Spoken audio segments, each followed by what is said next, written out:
Welcome to Lucas Classic Inspirational Views, where we highlight our guests' unique stories that have given them incredible strength to guide them towards their journeys and paths to success. I'm your host, Mike Luke, and I'm here with DJ Dynasty, a professional DJ in Baltimore over the past 20 years. How you doing, DJ Dynasty? Hey, I'm doing good, man. How you feel this morning? Pretty good, man. Pretty good. So happy. Great, great. Long time in the making, man. I know we've been playing this for a while. It's just so good, Definitely. really good to have you. So, hmm tell the audience a little bit about yourself, man. Well, I'm originally from Baltimore. Okay. I'm born and raised East Baltimore. Um, I started DJing and always had a love and passion for music.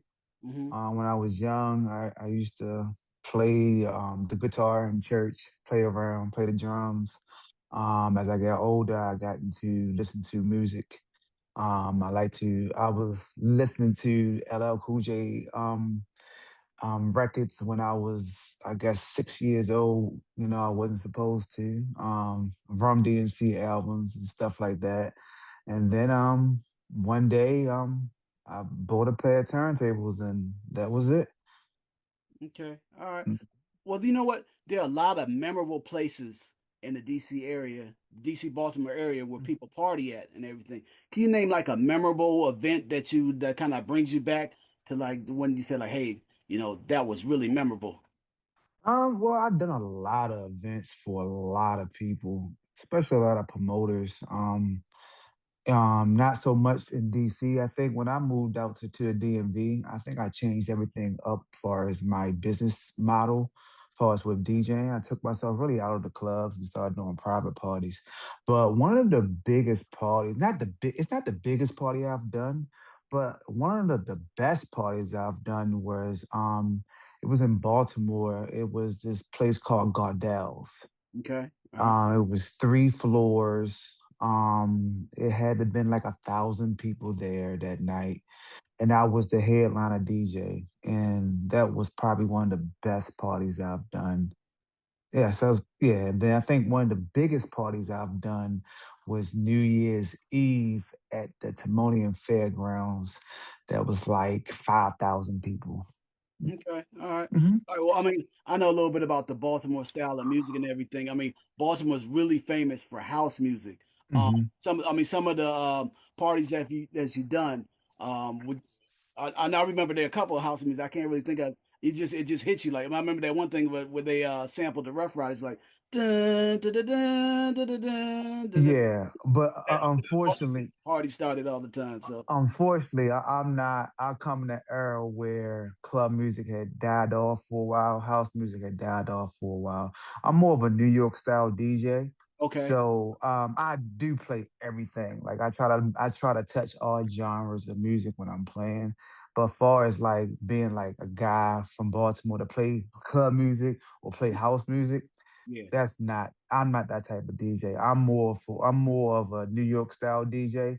Touch everything and just keep going. okay. I know what you're talking about though, because when I was a kid, I used to dance to that Yeah, type of yeah, music. they get movement dancing out there. I mean, Yeah, every yeah. little region has their little different thing. Like for the audience out here, like Baltimore and DC are a lot different. DC has like a lot hmm of go-go music. hmm Baltimore and even Chicago are kind of known for the house music style. And hmm yeah, hmm like you said, New York music. I mean, I've been to parties with you before, and you really rocked a lot of New York music all the time. And you're really in hmm touch with the different decades of New York music.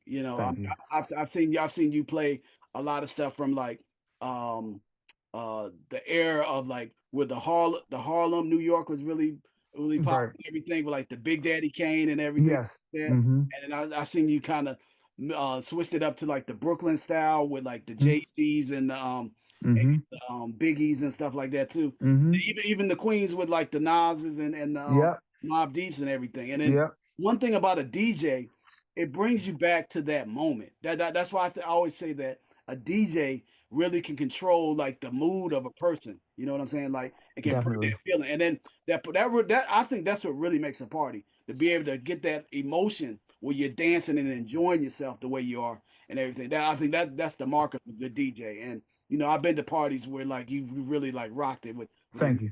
and really did well. So let me ask you another question. When did you know that you were gonna be a successful DJ? I mean, when did you know that you had the talent from it? Is there any like was there a particular age when you just like knew that hey, I have the niche for this? Um, I don't think I approached DJing that way. I think I approached DJing because I love music Mm-hmm.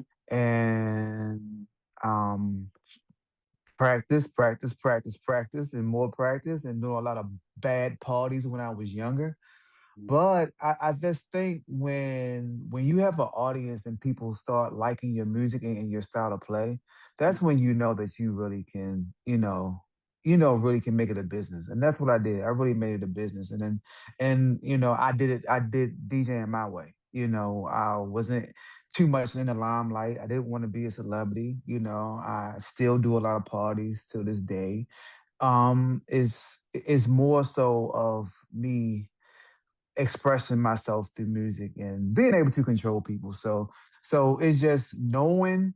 It's just more of a feeling. It's just more of a being able to have people be able to appreciate what I can bring to the table, as far as my knowledge of listening to the strings in the music and the patterns in the music and how to sequence music as I go throughout the night. So. Okay. All right. Well, since you're talking about like, I guess that's more the technical part, the art of the DJ and everything, Hmm. that the blending and the mixing and everything else like that. Hmm. And you said you've been DJing for a long time, so Hmm. technology has changed a lot for the DJing. I think that Right. I know a little bit about DJing. Do they have something called like a DAT or well, it's like a lot of things are computerized and the technology has changed. There used to be like turntables and people used to use vinyl and scratch. That's what.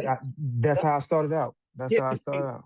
that's one thing I used to enjoy about listening to music. I mean, the DJ used to scratch and like mix up the different words and stuff like DJ whoop whoop whoop whoop whoop We whoop. still do that. Yeah, and then but We still do that. you don't really hear that much in music. Like music nowadays, the DJ. I mean, like for the artists, they don't really use the DJ like using that in their actual albums and stuff. Nah, I mean, if you listen to like some of Kendrick albums, if you listen to some of Nas's albums, they put that element in there. I don't think because of technology, the craft of music has changed. It's just evolved a little bit different.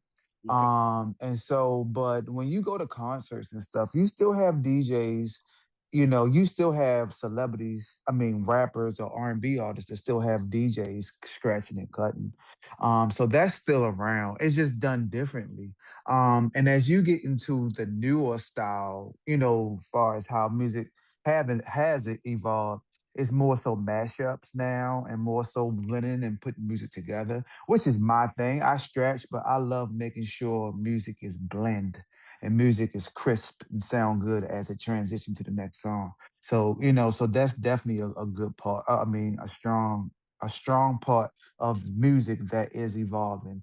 And that's kind of like better. It's nothing wrong with stretch. And I think it's for an audience. It's definitely for an audience. But yes, I've come from a place where using two turntables and records, and I do not want to ever go back there because I was the one that's carrying speakers, Uh, carrying records, and those heavy turntables uh, every weekend.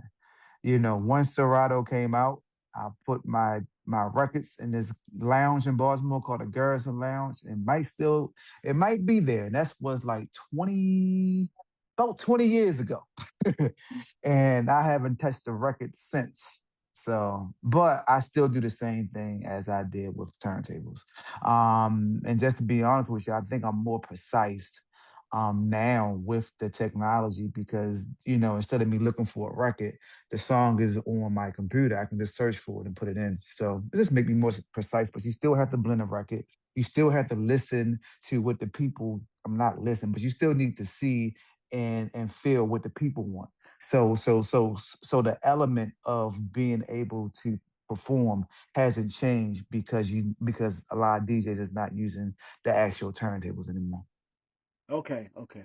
All right, so let me talk a little bit about different DJs from like worldwide and everything like that. You have your West Coast DJs, you have your East Coast DJs. But I mean, since I guess we're kind of like in like the East Coast region, Atlanta and New York. Now, I remember in New York, some of the, I guess, the founding fathers of New York were probably Grandmaster Flash and Cool Herc, and like you said, some of the recent DJs, maybe like DJ Clue. I remember like in the mid '90s, the hip hop artists to be on a Clue tape, that was just like really big, because back when that era, that New York style was like between, I guess that might have been like maybe late '90s to maybe 2000. Being on a DJ Clue tape was really, really, yeah, that was really it right there. The tapes and also even the different radio stations like I guess like a Hot 97 and I think there's another. I'm thinking of something else. I can't. It's another station in New York that was really popular too, with like Funk Master Flex and people like that. But between the New York style and then even the Atlanta DJs also like DJ Unk and DJ Drama. Though I mean, there's like a lot of mixtapes and things like that that were really popular with those DJs. So Hmm. did that influence you in any way to maybe like model your DJ style after, or like who are some DJs? I bought the fact of DJs in the past. And were the DJs in the past or DJ in the in the present that have kind of like modeled your style after had gave you Well, style? well, it was definitely when I started DJing. The South wasn't even thought about far as with music, hip hop music. One thing about down south music that's real good, I like how they play their trap music. It's real fast, Yeah. and I think as a DJ should never never play a song longer than two verses. Okay. That's just me because you're a party. The party is moving. You Hmm. know, you never let a whole song play out. That's not DJing to me. You know, I think the South is good for that. As far as that transition to the next song, real fast. As far as trap music, Okay. I like that about down south music. But far as me, who I pat myself after, man, I grew up listening to SNS, Kid Capri, who else? Who else was one of my Ron G, Hmm. those type of DJs. So I was in foster care growing up as a kid, and and the reason why I love New York so much is because all of our staff were from New York, and they would always go to New York and bring us back tapes to listen to, and SNS, his mic presence, is how he dropped music. Kid Capri, also mic presence. Back in the day, Kid Capri actually could stretch and double up and transition and all that stuff. And that was slick. Also Jazzy Jeff. That's another guy that I really like, growing up DJing and stuff like that. But as I got older and started getting into DJing heavy and really start doing parties. I think one of my favorite DJs was still to this day is DJ Book. And the Okay. reason why I like DJ Book because it's like I said, you DJs shouldn't let songs play out. If Hmm. it's a hot song, if a song have a hot verse at the end of the song, you scratch and bring that part in, go somewhere else, and that's how DJ Book was. DJ Book always used another song to get to the next song. He always used a break beat or break, or something, a break mix to get to that next song. And that's what I try to do. So that's why, I love DJ Book far as on that level. Far as locally in Baltimore, I liked Kenny K, DJ Kenny K. That's my homie. And DJ Kenny K, I think we did our first party together. This is about what, 20 years ago. We did our first party together, and I was pumped, right? Because that's one of my favorite DJs. Now I Okay. was doing my thing. Hmm. Next thing you know, DJ, I took it here. He took it all the way up here. I was like, okay, cool. So therefore, the DJ Kenny K, as far as locally, is probably my favorite DJ locally, far as in Baltimore. DJ Book from DC, and then New York. You got SMS, you got Ron G and Kid Capri and stuff like that. So yeah. Okay, okay. And then one thing like as a party goer sometimes one thing that I like too like is like the call and response from the DJ too. Do you ever like I mean there's always the old like the old sayings. I mean, the old sayings that different DJs had, like throw your hands in the air, or like is such and such in the house, and that do you have any specific calls? Or do you still do that, like the call and response, or you kind of I'm not a I'm a DJ. I'm not a talker. Now, shout out to my guy Quicksilver. I mean, he's yeah, definitely one of the best as far as talking and DJing. I okay, love the mix. the mix And yeah, I love the mix. And in order to be a great mixer, DJing, it's hard to talk. hard to talk. Yeah, It's hard to talk. Like I really love the mixed music. okay, People like Quicksilver and stuff like that. They play music. They're more entertainers. So okay, therefore, they dropping songs at the right time. They doing it. But me, I'm a I'm a mixer. okay. So therefore, I love to mix music. So it's I talk a little bit, but it's just hard for me to talk in DJ. I'm not a performer at all. I'm a mixer. Always will be. Okay. All right. Well, that's that, Hmm. that's good. That's good. Yeah, man. So trying to think of what else. Yeah, I mean, I guess that pretty much wraps it up for everything else like that. All right. Anything you want to say to the audience? Anything that we might have missed about, anything that they need to know about you, man? No, thanks for having me. I appreciate, being able to talk about my craft that has made me who I am today. I appreciate, most of the people that come and listen to me play. When I'm at the cigar lounge, then also the private parties. I'm just gratefully humble and just enjoy what I do. Okay, all right. And for audiences like to kind of like reach out to you more. I know this is it's 2026. Any plans for the future or anything like that you want to just kind of like Uh, I mean, I always say I'll be 46 this year. I'm not gonna be 50 years old DJing. I don't need to no more. I love it, yeah. but I love listening to music now. Like as a DJ, you really don't get a chance to listen to music and dissect it the way someone like you will be do because therefore we are trying to figure out how to use the music. So now I'm in a phase in my life where I get to go back to listen to music and dissect it as a person in the audience instead of a person that's performing. So, me coming to this age of almost 50, Mhm. and with other adventures that I have going on, I really, I want to go out still being sought after. I don't want to go out with no one calling me and no one checking for me. So, you know, I won't go out that way. Okay, and also I think about it this way too. Like not this just popped in my mind. I think maybe like a couple years ago they had like an anniversary of like hip hop. Like hip hop turned 50 or something not that long ago. Hmm. And if you Yeah. really think about it, we're around the same age. So Uh-huh. you kind of think of it as hip hop as like a person. And it seemed like in the beginning hip hop was like in its like infant stages, and then it became like a teenager, and then Hmm. it got grown, and Hmm. I guess now in a way to kind of like They uh having kids.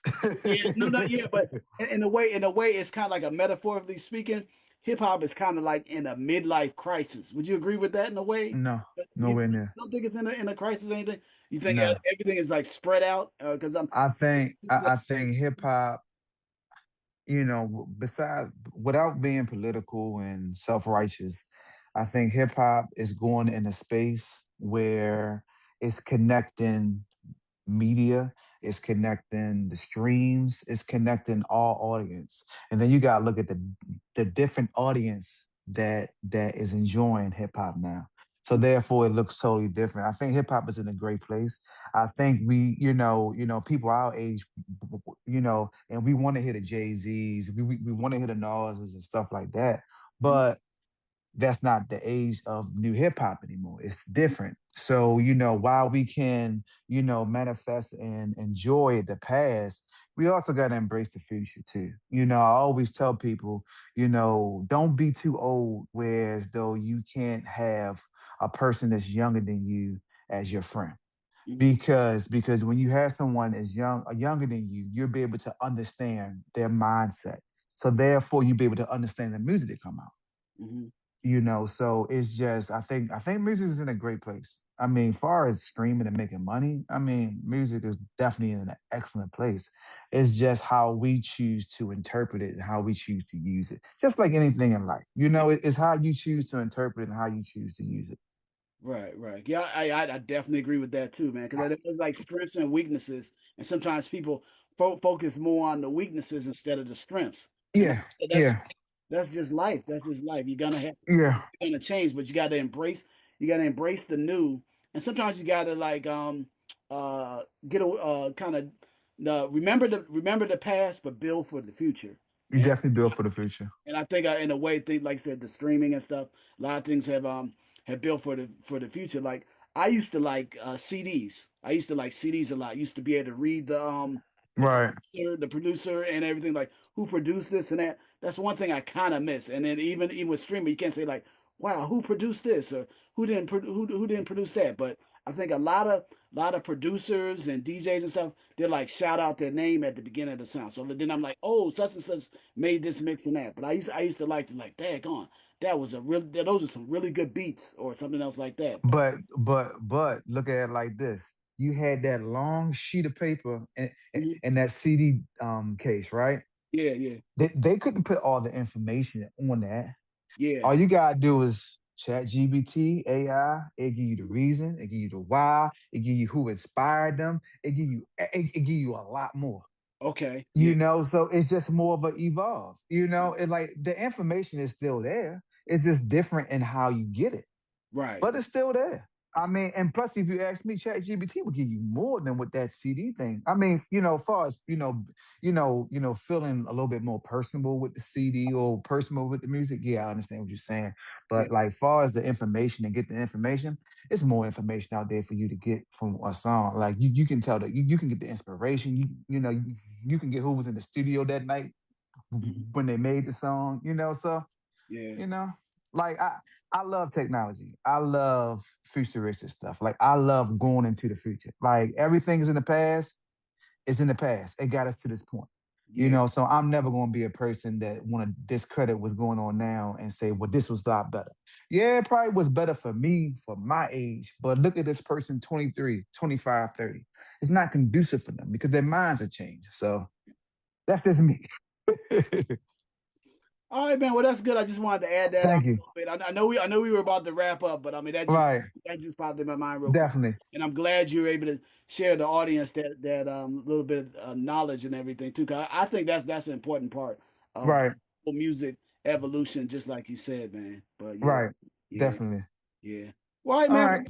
Let me let you go. Like I said, I appreciate your time. Maybe we'll do this sometime again to revisit No this problem. thing. No problem. And Definitely. it was just a pleasure. And then I guess I'll see you at the next party, man. And then All right. Take it easy. I know you're gonna be rocking it in the summertime because summertime is, Yeah. even like Will Smith you say summertime. And Yeah, man. It's there's definitely busy in the so many summer. summer hits. Hopefully there'll be more summer hits in the future that you can rock to this summer and just Definitely. give people some memories, give people more memories and everything. Definitely. Definitely. All right, man. Well, this is Mike Luke. I'm signing out. We was here with DJ Dynasty and really had a good time. Hopefully you learned something today and was informed and inspired and just go out and have a good time whenever you uh, have your DJ at your party and everything else like that. And hopefully you'll see DJ Dynasty soon too. All right, well, I'm out of here Take it easy. and you take it easy, man. And All right.